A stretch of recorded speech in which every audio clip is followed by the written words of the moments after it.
Welcome to Salcedo Paranormal. It is Friday, October 14th, 2022, and in this bonus episode, I will be talking about contacting the spirits, and I will explain, of course, what I mean by that after I get through the usual introduction. As always, you can find all the episodes of the show, along with links to social media, ways to donate, and ways to contact me at the podcast page. And that is salcidoparanormal.podbean.com. That's SALSIDO paranormal.podbean.com. Always happy to hear from you all, whether you have comments or questions or topic suggestions or stories of paranormal experiences, whether they're your own or from others that you trust. Happy to either read those or have you join me on the show to talk about them. And so this show was inspired by a couple of different episodes recently of another show I listen to and I call into fairly often, Trouble Minds Radio. And I'll probably put a link to that. I'll put a link to that in the episode description as well. I was just thinking, and I called in one night about this, and I was thinking this is sort of going to be an extension of a show I did a while back, talking about types of hauntings. And, of course, in that episode, I talked about the whole idea of residual versus intelligent, as in energy fields that are just going through patterns that appear as apparitions or sounds, versus intelligent, conscious beings that are there that are made of energy that cause paranormal activity. And so this show is going to be more about that latter type of situation there. The basically what we call spirits. Again, the other thing I wanted to say about the show is I don't claim to know anything. All I can do is talk about all of the experiences I have heard and read about, and then of course some of my own, and just make some guesses as to how all this works. So please know that I am not saying that you all should listen to me and everything I say here is exactly how it is and all of those things. That's not what I'm saying. But this is a really neat topic because I think there's a lot to it regarding, first of all, what types of beings or spirits or however you want to call them. Again, names, words are, they can mean a lot of things to a lot of people, but mainly what I'm focusing on here, and you could even almost say that aliens could count in a way as these non-physical beings, which could then maybe lead to them being part of this group known as spirits or apparitions.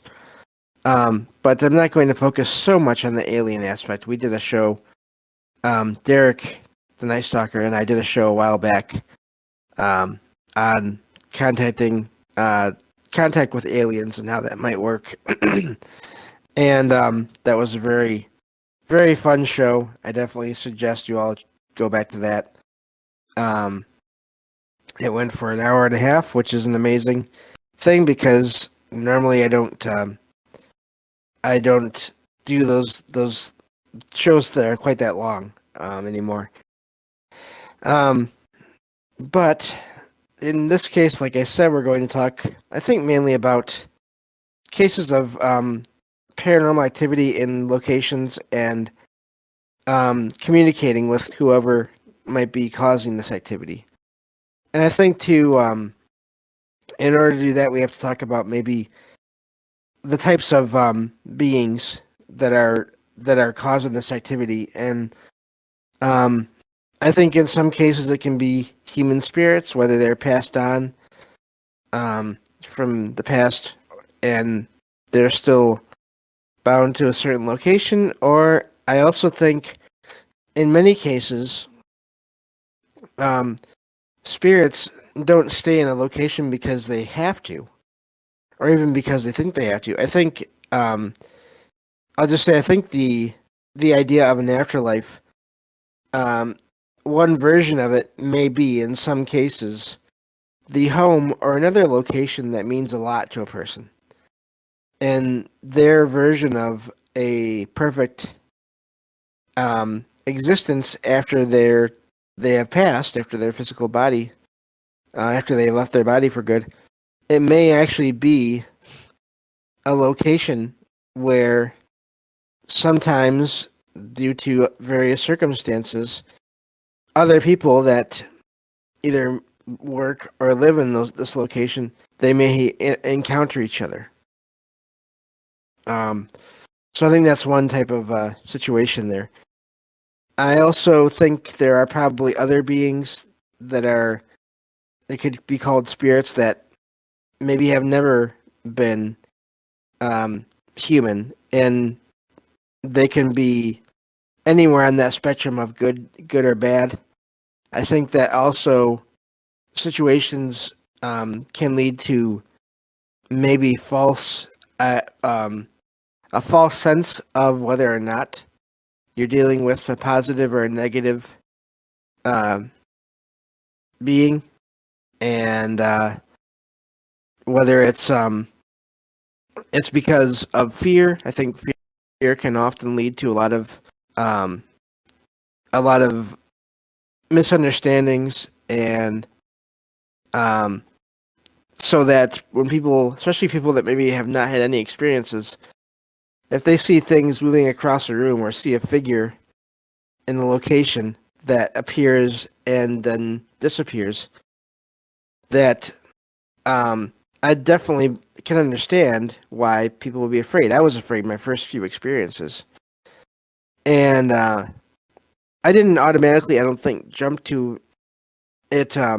These encounters being evil, but I was still afraid, and I still didn't care for them. These first encounters, again, my cousin's house and everything. Um, but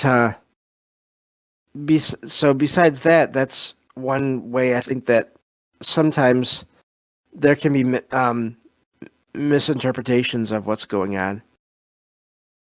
Um, Again, if you see something or hear something or feel something that you've never experienced before, um, I think it's easy to take that as a possible attack on on you and or your family in a location when it might not be. It might even be the spirit there might not even be aware of you, or if it is, it might just be there. Um, it might just be appearing to see what's going on in the location. Maybe they don't know that um, when these locations are purchased, they don't know about it, and so all of a sudden people start inhabiting this space, and they were not aware that this was going to happen. Um, so, and in some cases, when people redecorate or refurnish or do construction on locations to where they're changing the environment, if someone is still there that has ties to this location, they may not want the place changed, and so they may do things like hide tools or um, misplace them or do things to try to frighten people off. In fact, that's a part of my favorite movie is that's a part of that situation there, similar situation. Of course, you have in Beetlejuice, my favorite movie that I talk about here and there, where there's this couple that just spoilers on a 30-year old movie, 30-plus-year-old movie. Um, this couple that has no children, they die in an accident on a bridge, and then their spirits come back to the house, and they're confused. They don't know what's going on, and then all of a sudden, one day, a family moves into the house, and these two families, this couple and this family, are very different in their tastes as far as what they're decorating their home and all those just many other things. And so this couple tries to frighten these people to get them to leave the house. And so I think that can happen in some cases, whether it's houses or any other kind of building, really, or any kind of site. It might not be that these spirits are evil. It might just be they don't really want you there. And it can maybe take time to for everyone to get to know each other, whether it's through sightings, whether it's through people talking to whatever they're hearing or seeing or feeling, to let them know, hey, we're here. We're sorry if we've bothered you. You know, that's another aspect of it too, the communicating. Again, when some people have these experiences, they may, in addition to being frightened, they may get angry and then tell the spirits there that, hey, you're not welcome. You don't belong here. You need to leave. And whether that's right or not, I think that's a whole other discussion, I think, in a way. Whether or not spirits should be, let's say, kicked out of a location just because they're there, I don't know about that. I think whenever possible, it's good to be respectful of others that are around you, even if they're spirits. And as long as they're not causing you any trouble, except maybe at the initial encounters, maybe where the spirits are not happy with you being there. But as long as you can come to an understanding with whoever is there, then I don't necessarily know if in every case, in every location, whoever is there needs to be kicked out. So yeah, this is a very I think it's a complex topic in a lot of ways. Because again, there's also, I do think that in some cases when there's things happening, it can be, in addition to the possibility of residual hauntings where there's no consciousness there, I think sometimes there can be anomalies with time where you're not seeing spirits, but you're seeing people from other times that due to this time distortion or this portal kind of window situation, they may look like ghosts in a way, but they might not be. So there's that. There's also, I think, cases where people might be seeing other people that are having out of body experiences. So those are other possibilities as to what happens. Yes, like Lily says here, double exposure in a photo. So those are cases where I don't think you have to really. I don't even know how much there is that you can do anyway in those cases where there's not some conscious being there that's staying there that you have to deal with. So I guess from here I can just talk about a little bit of my experiences, and I've covered these before, so I won't go into a ton of detail. But for many years in this apartment that I live in now, I always sensed something in the bedroom closet. Didn't feel negative, but I just had this feeling of, leave me alone and I'll leave you alone. I don't mean you any harm. I just need this place to stay. And it was always only at night that I got this feeling. Excuse me. It was like this, whoever this was just staying in that closet at night. And they just needed that space to stay at that time. And so I was okay with that overall. They never did anything to me. I never felt any bad intent. They never really came out except for near the very end.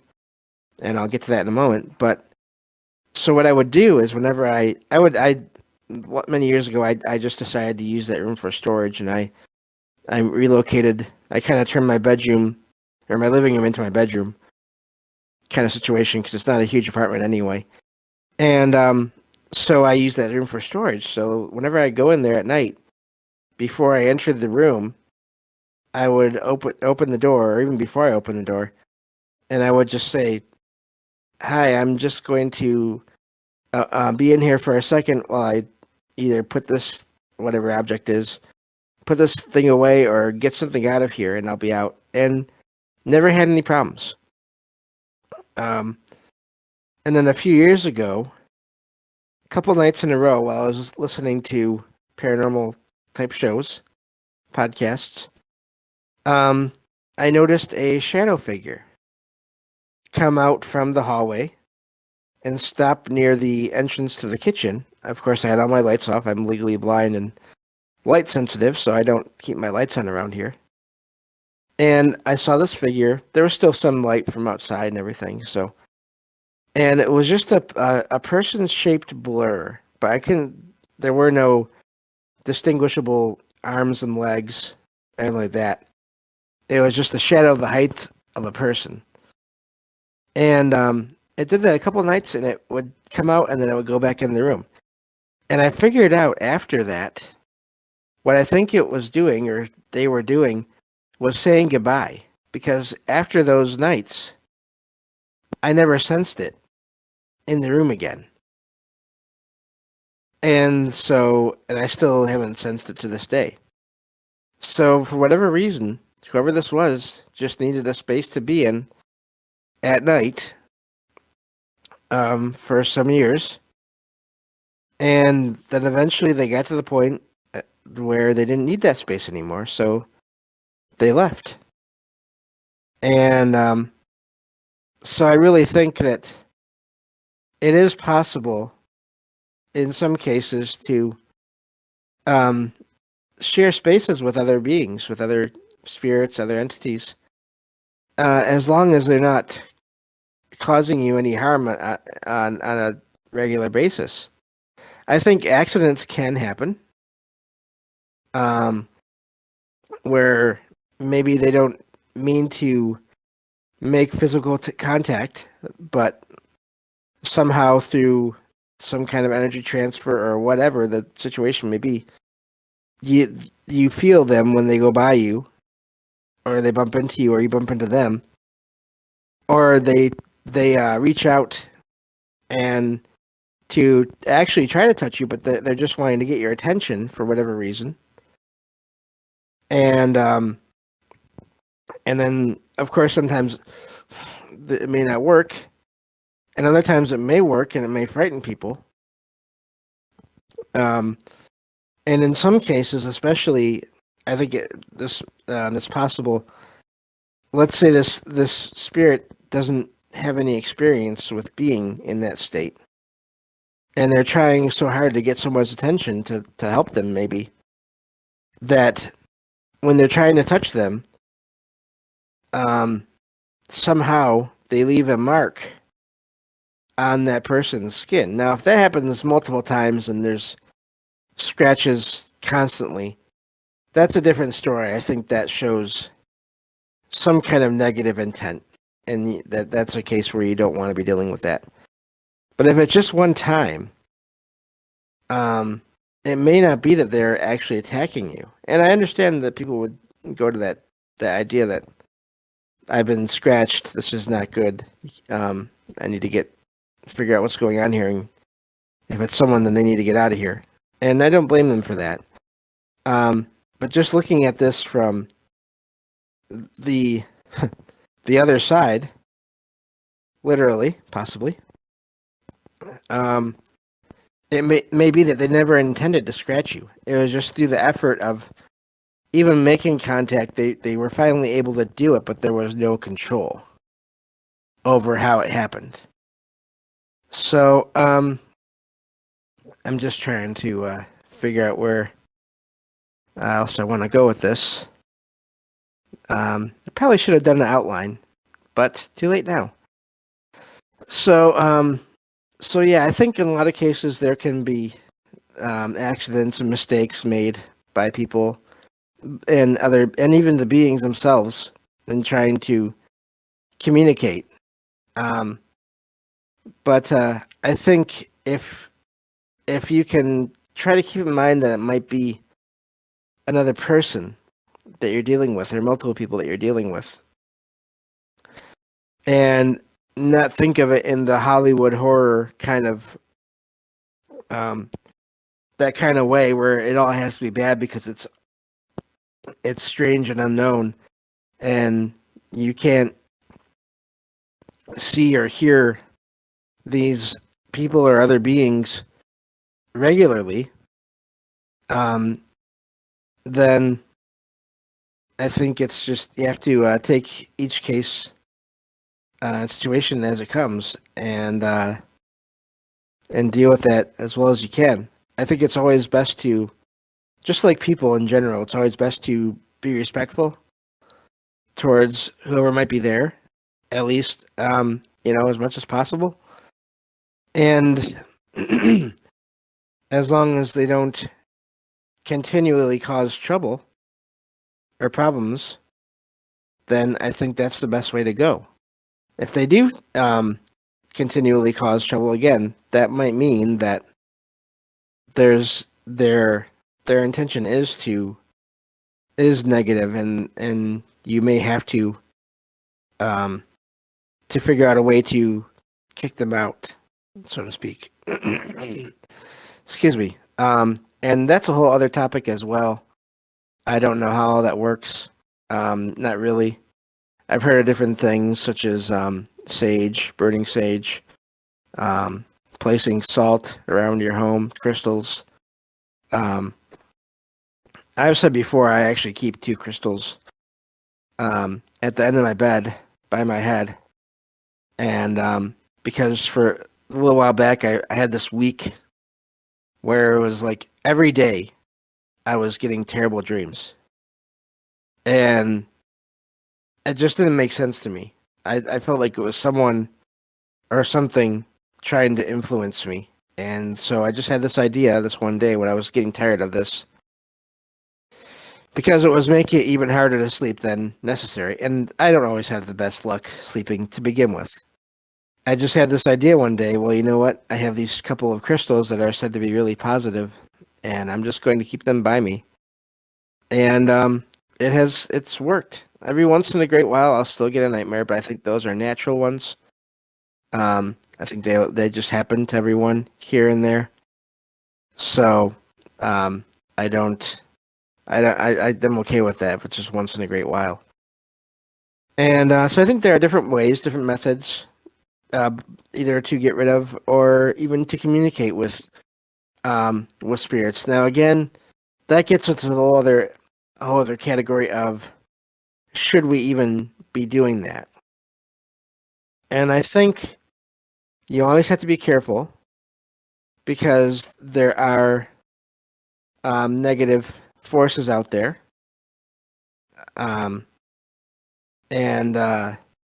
Yeah, Lily says, yeah, they can do that, infiltrate your dreams, like they can access the dream time, right?